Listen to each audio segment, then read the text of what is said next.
काफ़ी सर बहुत बहुत धन्यवाद सर। सर हम अपनी डिमांड को लेके आए हैं। तो हमारी डिमांड जो है, पहले तो फर्स्ट ऑफ ऑल ये है कि भाई हमारे को बहुत कम वेतन में ही काम करना पड़ता है। 4500 मात्र हमारा महीने का जो मिलता है हमारे को। तो हमारी जो है डेली वेज के लिए मांग हुई थी। हम धर्मशाला भी गए थे सत्र के दौरान उधर। तो उधर हमें आश्वासन मिला था कि एक बार आप, सीएम साहब ने हमें बोला था कि एक बार आप हमारे से शिमला आके मिलो। तो इसीलिए हम यहाँ आए हैं और अपनी मांगों को लेकर अंदर जा रहे हैं। और हमारा जो एप्लीकेशन जो भी है फाइल अंदर गई है, तो शायद सीएम साहब का यहाँ आना होगा थोड़ी देर में। तो हम उनसे अपनी डिमांड रखेंगे। हमारा डेली वेज का है कि हमारे को जो न्यूनतम दिहाड़ी है जो भी सरकार के द्वारा निर्धारित की गई है वो कम से कम हमें मिले, क्योंकि हमें 8 घंटे काम करना पड़ता है और बहुत ही कठिनाइयों से गुजरना पड़ता है। आजकल बर्फ़ गिरी है तो बर्फ़ भी साफ़ कर रहे हैं, बारिश होती है, सब चीज़ें से हमें सामना करना पड़ता है। तो इसलिए हम यहाँ आए आज। आपको क्या लगता सुनने का तो पूरा है कि आश्वासन तो यही मिल रहे हैं कि आपके लिए कुछ कर रहे हैं, लेकिन क्या कर रहे हैं लेकिन ये नहीं आ रहा समझ। लेकिन इसीलिए हम आज आए हैं आज, तो हो सकता है आज कुछ हमारे लिए हो। और अगर दोबारा कोशिश करेंगे, कोशिश के अलावा हम कर भी क्या सकते हैं।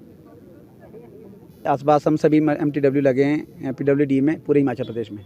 ऐसे काम करने पड़ते हैं, गेंती चलानी पड़ती है, बेलचा चलाना पड़ता है, हेम्बर चलाने पड़ते हैं, झाड़ियाँ हैं, सब चीज़ें करनी पड़ती है। ऑल ओवर काम कराते हैं हमारे से। शांतिपूर्वक से ही और शांति के ही योगदान करते हैं हम, और शांति से ही सारी चीज़ें करेंगे। आगे भी कुछ ऐसा कोई आंदोलन का हमारा कुछ है नहीं, लेकिन ऐसा कि अगर सरकार हमारे लिए सोचती है तो अच्छी बात है। अगर पता है सरकार को कि हम बहुत सारी कठिनाइयों के साथ गुजरते हैं, तो सरकार को हमारे बारे में सोचना चाहिए। वैसे कोई और बात करेगा? आप अपना नाम बताएं। हमारी मांग जैसे कि इन्होंने बताया बिल्कुल सेम है। हम लगातार 8 घंटे करते हैं दिन में काम, तो सुबह से लेकर शाम हो जाती है। और हमारी जो ड्यूटी है, मैं अपनी बात बताऊं तो मैं जो है किराए के मकान में रह रहा हूं। हमारा घर पंडोह में है, शिवाबदार में, और मैं ड्यूटी करता हूं पनारसा में, जो कि लगभग 50 किलोमीटर दूर है। सरकारी जो बस का किराया है वो एक साल का 93 रुपीज़ है। तो अगर किराए में मिला जाए तो 186 रुपये बनता है हमारा किराया। तो ये तो हमारे दिहाड़ी से ऊपर लग रहा है। तो इसलिए हम वहाँ पर रूम लेकर बैठे हैं। और मेरा तो सरकार से निवेदन है कि जो हमारा डेपुटेशन है उसको घर के नियर बाई करे। और पंडोह, अब जो हमारा सब डिवीज़न है पंडोह में भी खुल गया है, तो या तो वहाँ के लिए कुछ हमारे लिए करें। और सरकार से हमारी मांग रहेगी न्यूनतम वेजेस की, जो भी हमारा 8 घंटे का जो हिसाब से हमारे को पैसे दिए जाएँ, और हमारे लिए पॉलिसी का भी निर्माण किया जाए। लगता तो यही है, और हम चाहते भी है कि हमारे मतलब जो हमें डेली वेज किया जाए, क्योंकि इतने कम खर्चे में हमारा कुछ भी नहीं हो पा रहा है।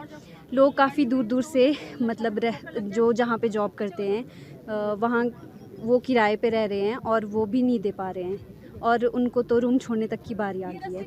और हम हर सिचुएशन में काम करते हैं, बर्फ़ हो, बारिश हो, या फिर कोई भी सिचुएशन हो। इमरजेंसी भी हम देते हैं, उसकी भी हमें छुट्टियां नहीं मिलती है। और उसके बाद जो मतलब हमारे सुबह 7:30 बजे से जाते हैं और शाम को 8-9 बजे घर पहुंचते हैं, उसकी भी कोई एक्स्ट्रा फीस नहीं मिलती है। कितना मुश्किल हो रहा है। उतने से वेतन पे तो कुछ भी नहीं होता है। 150 क्या होता है? 150 दिहाड़ी में क्या होता है? एक जब हम कहीं कुछ लेने जाते हैं, ख़रीदने जाते हैं, मतलब अगर कोई सामान ले वो भी नहीं आता है। तो हमारा यही है कि भाई हमें डेली वेज किया जाए। वो हमने जो है अपनी धर्मशाला में भी सीएम साहब से बात रखी थी। आश्वासन तो इन्होंने हमारे को सीएम साहब जी ने दिया है कि आप एक बारी बजट से पहले हमारे साथ मिल लेना। अब यही उम्मीद के साथ हम सारे लोग यहाँ पर आए कि सीएम साहब हमारे को डेली वेज की कर दें जल्दी से जल्दी। नहीं तो सर हमने तो वहाँ भी बोला था कि हमारी कंडीशन इतनी ख़राब हो चुकी है कि अगर आर्थिक ये जो वित्तीय आपदा हुई थी पहले बरसात के टाइम, उसके बाद अगर कोई भी अगर सबसे बड़ी समस्या है तो वो मल्टीटास्क वर्कर की समस्या है। क्योंकि सर हमारे अब जो जिस उम्र में हमने घर वालों के लिए जो है एक सहारा होना था, उस उम्र में अब घर वाले हमारे हम डिपेंड हो गए पूरी तरह से घर वालों के ऊपर, तो हम बोझ बनकर रह गए। अभी मैं अपनी एक पर्सनल घर की बात बताता हूँ। तो मेरे पास एक मेरी छोटी सी नेफ्यू आती है, वो मुझसे मांगती है कि 50 रुपये दे दीजिए अंकल जी मेरे को। तो मैं शर्मिंदा था, मेरे पास नहीं थे सर, और मैंने उसको यही बोलकर टाल दिया कि बेटा मैं जब नेक्स्ट टाइम सैलरी मिलेगी तो मैं आपको इसका डबल दे दूंगा। तो सर हम अपने ही नज़रों में शर्मिंदा हो रहे हैं। तो यहाँ तक कि 30-40 किलोमीटर दूर जाना पड़ रहा है हमारे को, तो उसका किराया 60-70 रुपये। तो हमारे को इसमें बच कुछ नहीं रहा है। यहाँ तक कि सब्जियों, दाल और तेल के पैसे भी नहीं हो पा रहे। यहाँ से डिपो में जाए राशन, वहाँ के पैसे नहीं है, दुकानदार हमारे को बिल्कुल मना कर रहे हैं राशन देने के लिए, पैसे नहीं है। सैलरियाँ 6-6 महीने से अटक रही है, 6 महीने के बाद भी सरकार जो है पूरी सैलरी नहीं दे रही है, 1 महीने की दे रही है। तो उससे तो हमारा कोई कुछ भी नहीं गुजारा हो रहा है। तो हम तो सीएम साहब से यही डिमांड रखते हैं कि जितने जल्दी से जल्दी हो सके हमारे को डेली वेज किया जाए। और ये मैं सिर्फ हमारी 5000 मल्टीटास्क वर्कर की बात नहीं है, ये हमारे पूरे फैमिली की बात भी है। फैमिलियाँ भी सर हमारे से जुड़ी हुई है। इसी उम्मीद के साथ हम यहाँ पे आए कि सीएम साहब हमारे लिए पॉजिटिव ही रिस्पांस देंगे और डेली वेज हमारी जो है डिमांड रहेगी। लगातार इनके साथ चर्चा कर रहे हैं, बात कर रहे हैं और ये सही है कि इनका मानदेय बढ़ाने की जो डिमांड है वो जायज़ भी है एक किस्म से, क्योंकि जो मिनिमम आपके वेजेस सेट किए हैं उससे भी ये कम है और इनका बहुत बड़ा योगदान पीडब्ल्यूडी डिपार्टमेंट में रहा है। ख़ास करके आपदा के समय में इन्होंने बहुत मेहनत करी है।